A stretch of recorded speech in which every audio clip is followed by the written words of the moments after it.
नमस्कार दोस्तों, स्वागत है आपका आपके अपने ही यूट्यूब चैनल अच्छे क्लासेस पर। रोज़ की तरह आज भी हम सामान्य हिंदी के कुछ महत्वपूर्ण प्रश्नों पर चर्चा करेंगे।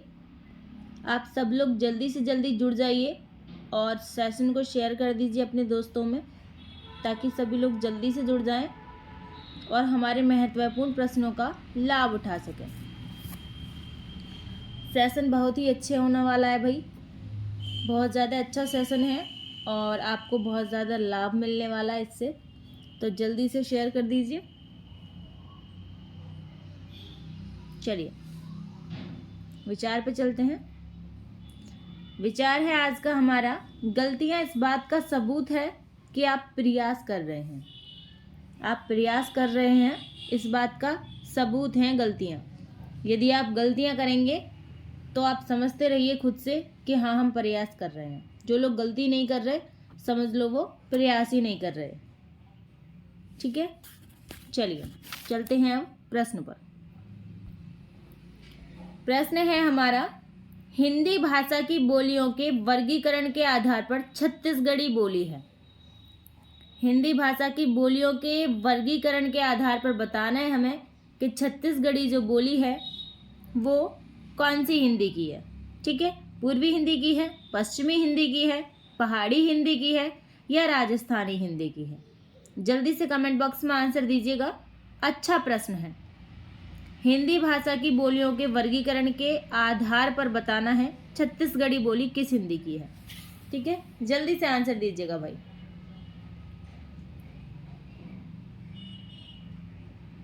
चलिए आंसर ले लेते हैं, क्या होगा। राजस्थानी हिंदी नहीं होगा भाई, पहाड़ी हिंदी नहीं होगा, पश्चिमी हिंदी भी नहीं होगा। जो छत्तीसगढ़ी बोली है ये किसकी है? पूर्वी हिंदी की है। ठीक है, चलते हैं अगले प्रश्न पर। कई बार ये प्रश्न एग्जाम में पूछा गया है। प्रश्न है हमारा, निम्नलिखित में से सही विलोम युग्म नहीं है। कौन सा ऐसा युग्म है जो सही नहीं है विलोम की दृष्टि से, ये हमें बताना है। याचक दिया हुआ है और उसका विलोम जाचक दिया हुआ है। निर्दय का सदय दिया हुआ है, ममता का घृणा दिया हुआ है और मधुर का कटु दिया हुआ है। ये हमें बताना है कि इनमें से कौन सा जो जोड़ा है वो विलोम की दृष्टि से सही नहीं है। जल्दी से आंसर दीजिएगा, अच्छा प्रश्न है।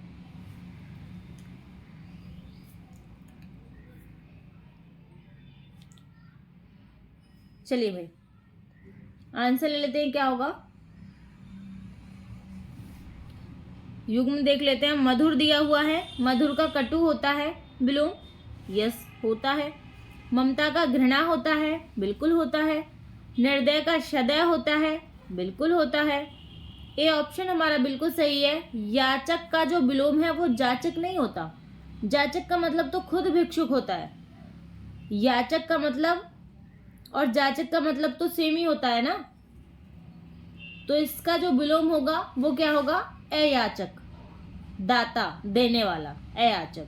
ठीक है, जाचक नहीं होगा। जाचक का मतलब तो भिक्षुक होता है। चलते हैं अगले प्रश्न पर। प्रश्न है, मोक्ष की इच्छा रखने वाला के लिए एक शब्द। जो मोक्ष की इच्छा रखता है उसके लिए एक शब्द बताना है हमें, क्या होगा। जल्दी से कमेंट बॉक्स में आंसर दीजिएगा। निर्वाण होगा, मुमुर्ष होगा या मुमुक्षु होगा या जिज्ञासु होगा। जल्दी से कमेंट बॉक्स में आंसर दीजिएगा। अच्छा प्रश्न है।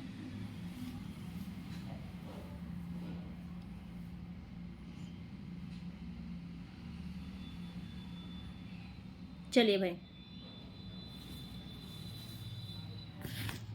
आंसर ले लेते हैं, क्या होगा। वही ऊ की मात्रा और लगेगी, मुमुर्सु होगा। चलिए आंसर ले लेते हैं, क्या होगा। सी ऑप्शन बिल्कुल सही है, मोक्ष की इच्छा रखने वाला मुमुक्षु। ठीक है, अब निर्वाण किसे कहते हैं? शून्य स्थिति को प्राप्त जो करता है, जो मोक्ष को प्राप्त करता है उसे निर्वाण कहते हैं। मोक्ष को ही निर्वाण कहते हैं, मोक्ष की इच्छा रखने वाले को नहीं कहते हैं। तो मोक्ष की इच्छा रखने वाले को तो मुमुक्षु कहते हैं। ठीक है, और मुमुर्सु किसे कहते हैं? ये कहते हैं मरने वाला, जो मरने वाला हो उसे कहते हैं। जिज्ञासु किसे कहते हैं? जो जिसमें जिज्ञासा हो, जानने की इच्छा हो। चलते हैं अगले प्रश्न पर। प्रश्न है, बाढ़ न आती तो फसल अच्छी होती, किस प्रकार का वाक्य है? हमें ये बताना है कि किस प्रकार का वाक्य है। बाढ़ न आती तो फसल अच्छी होती, विस्मयावाचक वाक्य है, इच्छावाचक वाक्य है, संकेतवाचक वाक्य है या संदेहवाचक वाक्य है? जल्दी से कमेंट बॉक्स में आंसर दीजिएगा भाई।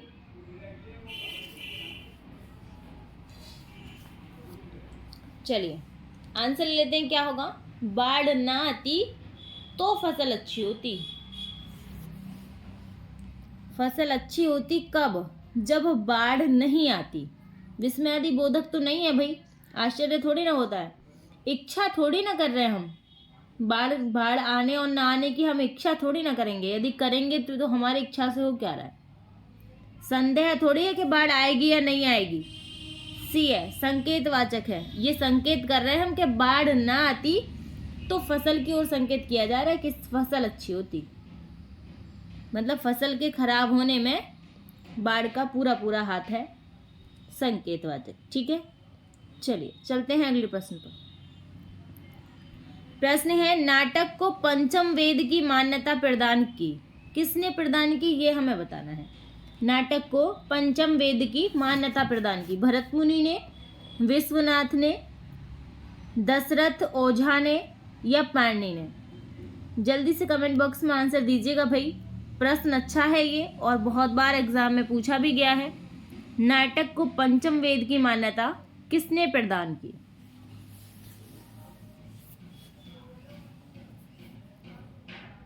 चलिए आंसर लेते हैं, क्या होगा?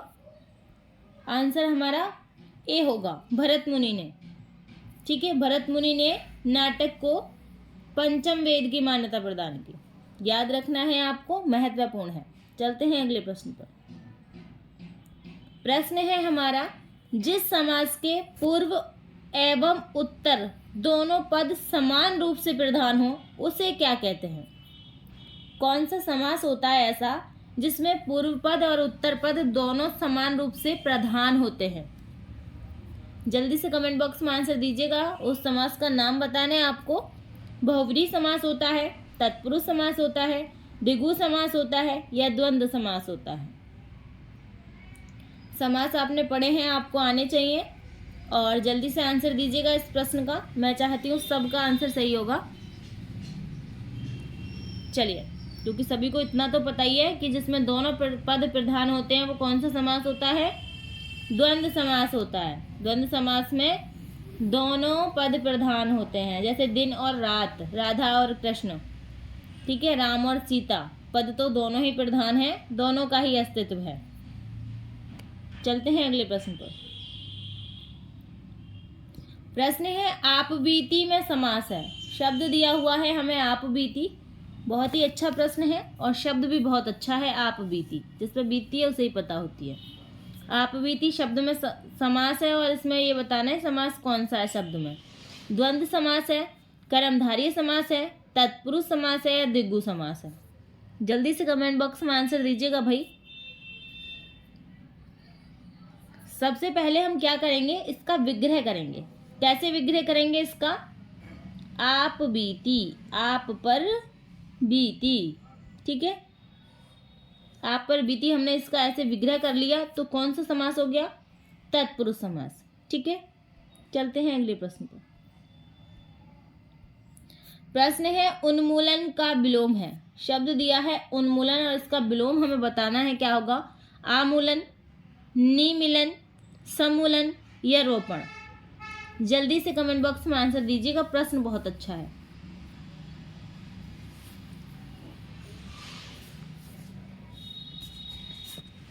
चलिए भाई आंसर ले लेते हैं, क्या होगा? उन्मूलन शब्द का हमें विलोम बताना है। ठीक है, वैसे बहुत लोगों को ये भी नहीं पता होगा कि उन्मूलन का अर्थ क्या होता है। मुझे पता है, आपको ये तो पता है कि उन्मूलन का विलोम क्या होता है, लेकिन ये नहीं पता होगा कि उन्मूलन का अर्थ क्या है। चलो अब बता देते हैं क्या होगा। उन्मूलन का जो अर्थ होता है वो क्या होगा? जड़ से उखाड़ देना। ठीक है, किसी चीज़ को जड़ से उखाड़ देने, ये उन्मूलन कहलाता है। जड़ से उखाड़ देना, ठीक है। और रोपण का मतलब होता है लगाना, ठीक है। तो ये इसका विलोम हो गया। चलते हैं अगले प्रश्न पर। प्रश्न है हमारा, अचल शब्द का अर्थ है स्थिर, और इसका दूसरा अर्थ बताना है। मतलब एक अर्थ तो हमें दिया हुआ है प्रश्न में कि अचल का अर्थ स्थिर है, और इसमें दूसरा अर्थ बताना है। दूसरा क्या होगा? चलायमान होगा, निश्चल होगा, स्थाविर होगा या गतिमान होगा? जल्दी से कमेंट बॉक्स में आंसर दीजिएगा। अच्छा प्रश्न है। अचल शब्द का एक अर्थ दिया हुआ है और दूसरा अर्थ हमें बताना है। जल्दी से कमेंट बॉक्स में आंसर दीजिएगा भाई। अच्छा प्रश्न है। चलिए आंसर ले लेते हैं। क्या होगा? अचल जो ना चलता हो, स्थिर। बी ऑप्शन बिल्कुल सही है। निश्चल, निश्चल का मतलब भी तो यही होता है, जो ना चलता हो। चलते हैं अगले प्रश्न पर। प्रश्न है, एकमात्र सहारा मुहावरे का सही अर्थ है। एकमात्र सहारा, इस मुहावरे का सही अर्थ क्या है भाई? आंखों का तारा, नाक का बाल होना, अंधे की लाठी होना, आंखें बिछाना। बहुत ही आसान प्रश्न है। जल्दी से कमेंट बॉक्स में आंसर दीजिएगा। इससे आसान तो क्या ही कोई प्रश्न होगा भाई, आसान है बहुत। चलिए आंसर ले लेते हैं। क्या होगा? एकमात्र सहारा, आंख का तारा नहीं होगा। आंख का तारा क्या होता है? बहुत प्रिय या अति प्रिय, उसे कहते हैं आंख का तारा। नाक का बाल होना, प्रिय व्यक्ति होना।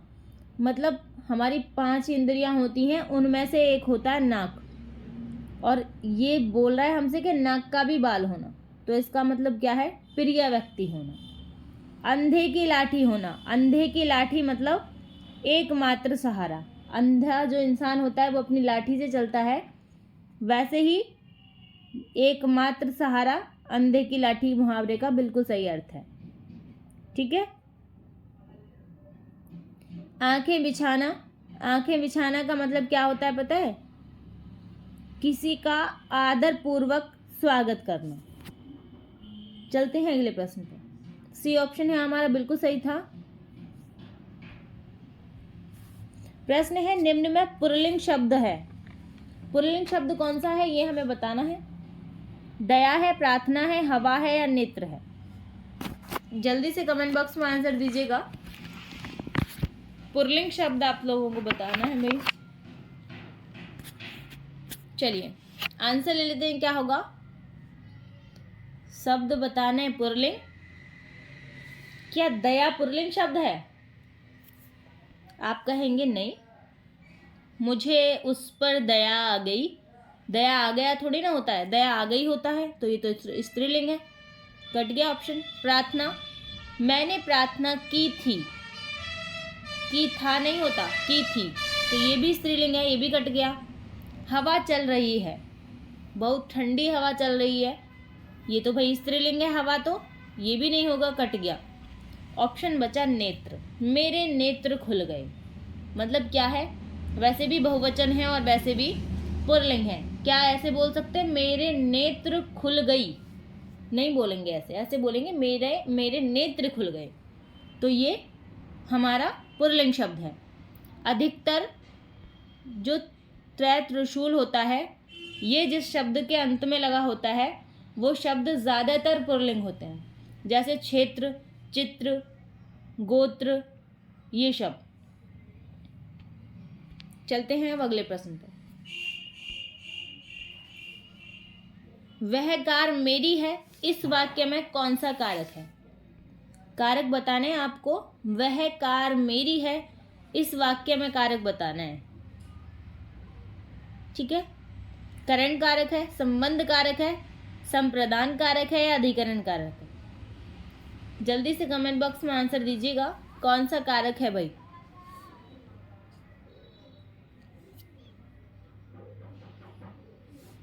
चलिए आंसर ले लेते हैं। क्या होगा?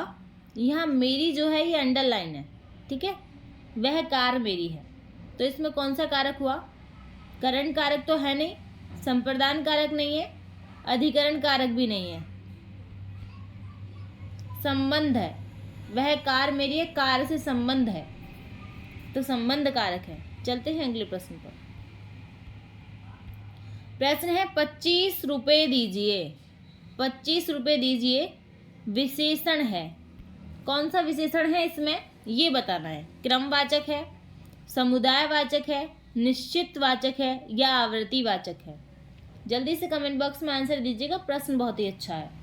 25 रुपये दीजिए।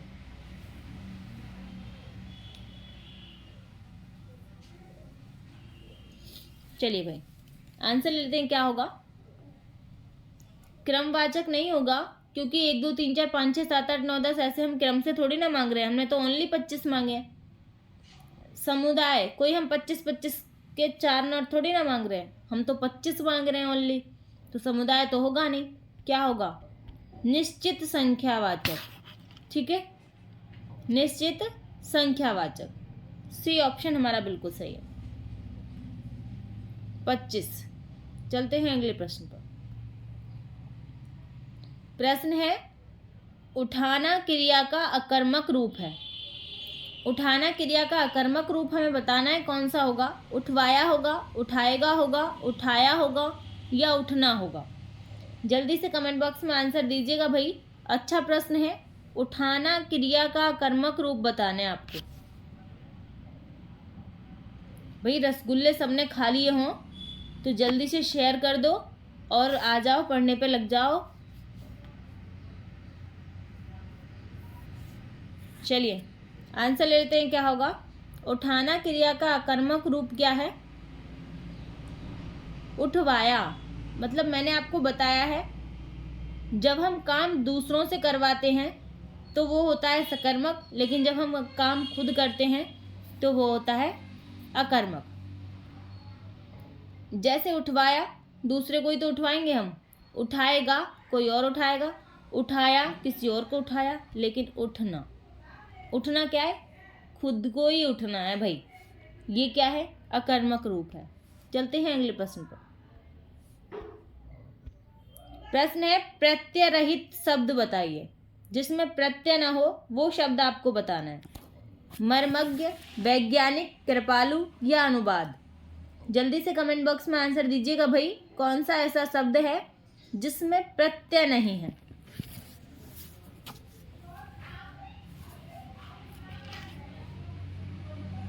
चलिए, प्रत्यय नहीं है ऐसा शब्द हमें ढूंढना है और आपको मिल भी गया होगा, तो जल्दी से आंसर दीजिएगा।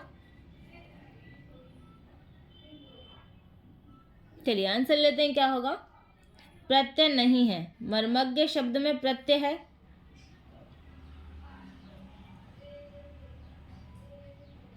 वैज्ञानिक शब्द में भी प्रत्यय है और कृपालु शब्द में भी प्रत्यय है, लेकिन अनुवाद शब्द में उपसर्ग लगा हुआ है, प्रत्यय नहीं है। तो ये डी हमारा बिल्कुल सही है। ठीक है, चलते हैं अगले प्रश्न पर। अरविंद शब्द का पर्यायवाची शब्द बताइए। शब्द दिया हुआ है अरविंद और इसका पर्यायवाची शब्द हमें बताना है। क्या होगा, कमल होगा, भाई कलम नहीं है, उल्टा लिख गया है, कमल है। ठीक है, कमल होगा, गुलाब होगा, कल्प वृक्ष होगा या केवड़ा होगा। जल्दी से कमेंट बॉक्स में आंसर दीजिएगा।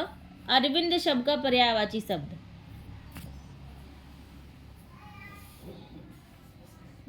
प्रश्न आसान है लेकिन कई बार एग्जाम में पूछा गया है। चलिए आंसर ले लेते हैं। क्या होगा, अरविंद जो शब्द है ये केवड़ा का पर्यायवाची नहीं है, कल्प वृक्ष का नहीं है, गुलाब का नहीं है, ये ऑप्शन बिल्कुल सही है, कमल का पर्यायवाची है। ठीक है, गुलाब के पर्यायवाची भी बहुत महत्वपूर्ण होते हैं, हालांकि एग्जाम में बहुत कम पूछे जाते हैं। सतपत्र गुलाब का पर्यायवाची है, स्थल कमल ये भी गुलाब का पर्यायवाची है, तभी आप कमल का लगा दो। पाटल ये भी गुलाब का पर्यायवाची है और सुमना ये भी गुलाब का पर्यायवाची है। चलिए चलते हैं अगले प्रश्न पर। चंद्रोदय में कौन सी संधि है ये आपको बताना है। शब्द दिया हुआ है चंद्रोदय और इसमें संधि बतानी है, यण संधि है, दीर्घ संधि है, वृद्धि संधि है या गुण संधि है। जल्दी से कमेंट बॉक्स में आंसर दीजिएगा।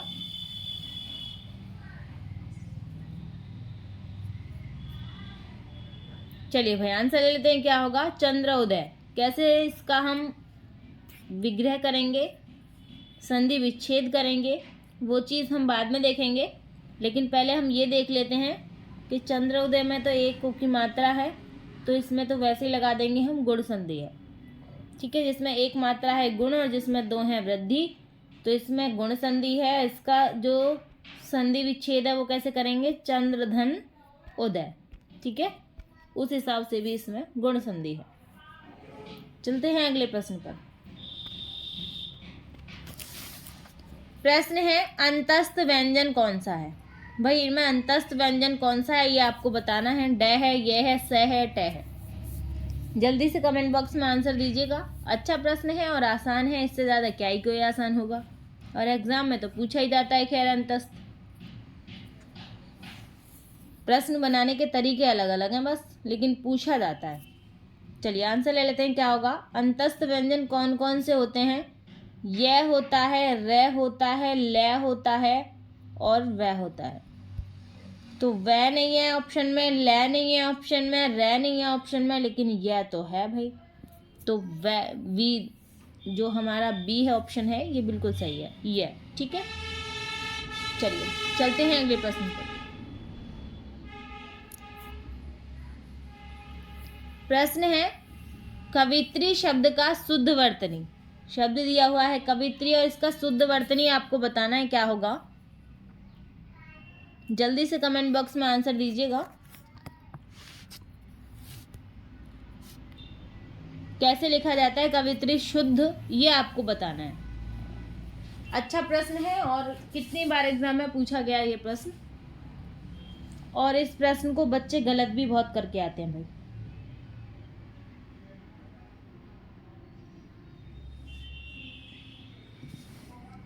चलिए आंसर ले लेते हैं, क्या होगा? कवित्री जो शब्द है ये जो शुद्ध वर्तनी में लिखा जाता है, ये जैसे बी ऑप्शन में लिखा हुआ है वैसे लिखा जाता है।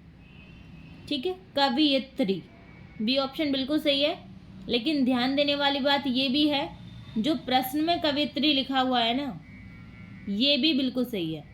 यदि कवियत्री कभी आपको ऐसा ना मिले जैसा बी ऑप्शन में है, तो जो प्रश्न वाला है ये भी सही है, आपको ये ध्यान देना है। ठीक है, प्रश्न वाला दे रखा हो ऑप्शन में तो वो भी सही है।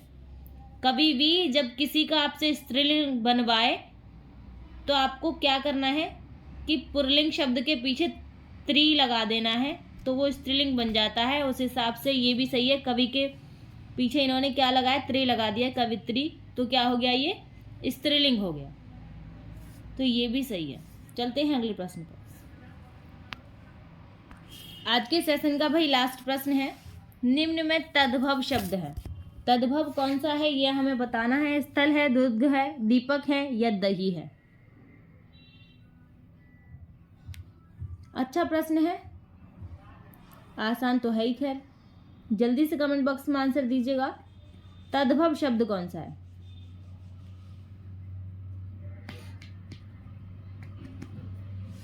चलिए आंसर ले लेते हैं, क्या होगा? तद्भव शब्द जो है, स्थल नहीं है, दुर्ग नहीं है, दीपक नहीं है, दही। दही जो है ये तद्भव शब्द है, क्योंकि इसका तत्सम तो दधी होता है। ठीक है, दीपक ये क्या है? ये तो तत्सम है, क्योंकि इसका तद्भव तो दिया होता है। दूध, इसका दूध होता है। स्थल का थल होता है, ध्यान देना है, स्थल का थल होता है। कभी आप जमीन लगा दो, इसका तद्भव थल होता है। चलिए आशा करते हैं आपको सेशन अच्छा लगा होगा। इतनी देर तक बने रहने के लिए भाई बहुत बहुत धन्यवाद आपका। लाइक कीजिएगा, शेयर कीजिएगा एंड चैनल को सब्सक्राइब